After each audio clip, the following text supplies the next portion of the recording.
আমার কাছে তো আশ্চর্য লাগতেছে যে তুমি আমার ছেলে। এই মা তোমাকে পেটে ধরছিল, তুমি কেমন ছেলে হইছো? আমার সমস্ত জীবনের আশা আকাঙ্ক্ষা সব তো তুমি শেষ করে দিছো। ইয়াই নিজের পুতের বিশ্বাস যাইতেছেন না, নিজের পুতের প্রতি বিশ্বাস।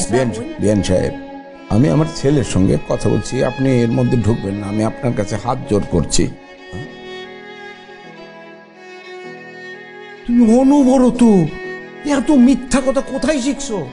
এই শিক্ষা কোথায় পাইছো তুমি? হ্যাঁ, তোমার কি বাবা মায়ের প্রতি কোনো টান নাই? ওর কথা বাদ দিলাম, খায়রুলের কথা। আমরা তো তোমার নিজের জন্মদাতা। তোমার একটু লজ্জা করে না?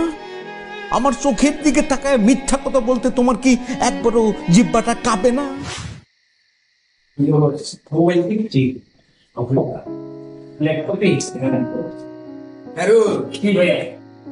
আরে আমি তো তোর জন্য ম্যাচটা একদম ঠিক করে ফেলছি, বুঝছো? পরিবেশটা খুব ভালো, আরাম পাবি, খাওয়া দাওয়া সবকিছু নিয়ে কোনো চিন্তা করতে হবে না। সবচেয়ে বড় কথা হলো যে ওই জায়গায় পোলাপান্ডি ভালো, খুব ভালো ছেলে, শিক্ষিত পোলাপান্ডি তো, সব স্টুডেন্ট। আব্বা ভালো করছি না? আম্মা কেমন আছে? হ্যাঁ, কাল পরশু হ্যাঁ তোমার যে সকালে কইলাম যে বন্ধকের টাকাটা, বাড়ি বন্ধকের টাকাটা দিয়া দাও, আমরা তিনজনে বাড়ি চলে যাই। তুমি এখন ওরে মেসের কথা বলতেছ। আম্মা, আপনার ছেলেকে কেন পয়সা দিচ্ছেন মানুষে? তার কাছে টাকা আসলে শুধু দিবে, আর এটা নিয়ে সকাল বিকাল বলার তো কিছু নাই। হ্যাঁ, আমিও তো একই কথা কই। আরে সকালে এক কথা কইতেছি, বিকালে আরেক কথা কইতেছি, এটা কোনো কথা হইলো? আমার তো ওটা মাথায় আছে আব্বা, আমার এটা মাথায় আছে না। তোমরা আমার টাকাটা আসলেই তো আমি তো তোমাদেরকে দিয়ে দেবো। আমি তোমাদের ছেলে না? আমি দিব কাকে? কার পিছনে আমি টাকা খরচ করবো? এটা কোনো কথা হইলো? আমি তো বললাম না ওই দিন যে আমার 4টা মাস আমার অ্যাকাউন্টে 1টা টাকা ঢুকে নেই। এগুলো কি আমি বারবার কি বলবো? আর একই জিনিস বলবো, এটা হয়? জি আব্বা। তোমার কটা কথা বলি, পরিষ্কার ভাবে বলি। বলো আব্বা। দেখো, গত 3 মাস আমরা তোমার এখানে আসি। হ্যাঁ, আমাদের অসুবিধা হচ্ছে কি সুবিধা হচ্ছে সেটা বড় কথা না। কথাটা হলো যে বিষয়ে আমরা এখানে আসছি সেই বিষয়টা তোমাকে আমি কয়েকবার বলবার চেষ্টা করছি, কিন্তু তোমার সময় হয় না। আমি তোমার অফিসে পর্যন্ত যায় বলছি যে এই বিষয়টা জরুরি, এটা শোনো, টাকাটা দেওয়া প্রয়োজন। তুমি তোমার ব্যস্ততার কথা বলছো, আমি মাইনে নিছি। আমার ধারণা ছিল যে তুমি অবশ্যই এটা নিয়ে কোনো চিন্তা ভাবনা করতেছো, কিন্তু তা তো করতেছো না। কি করতেছো তুমি? কি করতেছো?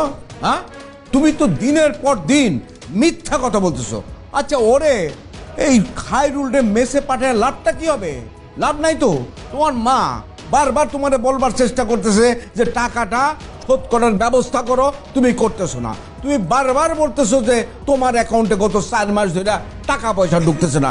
মিথ্যা বলার তো একটা সীমা থাকে। হ্যাঁ, তুমি গত মাসে তোমার স্ত্রীর নামে একটা ফ্ল্যাট কিনছো, সেই ফ্ল্যাটের দলিল খায়রুলকে দেখাইছে তোমার শালা। এখন তুমি বলতেছো গত 4 মাস তোমার হাতে কোনো টাকাই নাই, তুমি ফ্ল্যাট কিনতে পারো। আমাকে যেদিন এরা জানাইছে সেদিন আমি খায়রুলকে, তোমার মাকে বলছি যে কারো স্ত্রীর নামে সে সম্পত্তি করতেই পারে। তাই বুঝলা, একটা যেটা নিত্য প্রয়োজনীয়, অতি প্রয়োজনীয় বিষয়, যে বাবা মার থাকার জায়গা নাই, সেই জায়গাটা ফিরাইয়া দিয়া তারপরে তো এগুলা করতে হবে। তোমার মাথায় এগুলো কোনো কিছুই ঢুকতেছে না। আমার কাছে তো আশ্চর্য লাগতেছে যে তুমি আমার ছেলে। এই মা তোমাকে পেটে ধরছিল, তুমি কেমন ছেলে হইছো? আমার সমস্ত জীবনের আশা আকাঙ্ক্ষা সব তো তুমি শেষ করে দিছো। ইয়াই নিজের পুতের বিশ্বাস যাইতেছেন না, নিজের পুতের প্রতি বিশ্বাস। বিয়ান সাহেব, আমি আমার ছেলের সঙ্গে কথা বলছি, আপনি এর মধ্যে ঢুকবেন না। আমি আপনার কাছে হাত জোর করছি।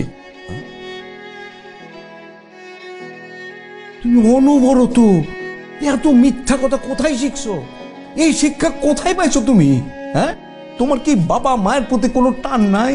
ওর কথা বাদ দিলাম, খায়রুলের কথা। আমরা তো তোমার নিজের জন্মদাতা। তোমার একটু লজ্জা করে না? আমার চোখের দিকে তাকায় মিথ্যা কথা বলতে তোমার কি একবারও জিহ্বাটা কাঁপে না? আব্বা, আমি আসলে তোমাদেরকে বুঝাতে পারতেছি না আব্বা, আমি যে কি প্রেশারে পড়ে কি কি হচ্ছে বিষয়, আমি আব্বা, তুমি শান্ত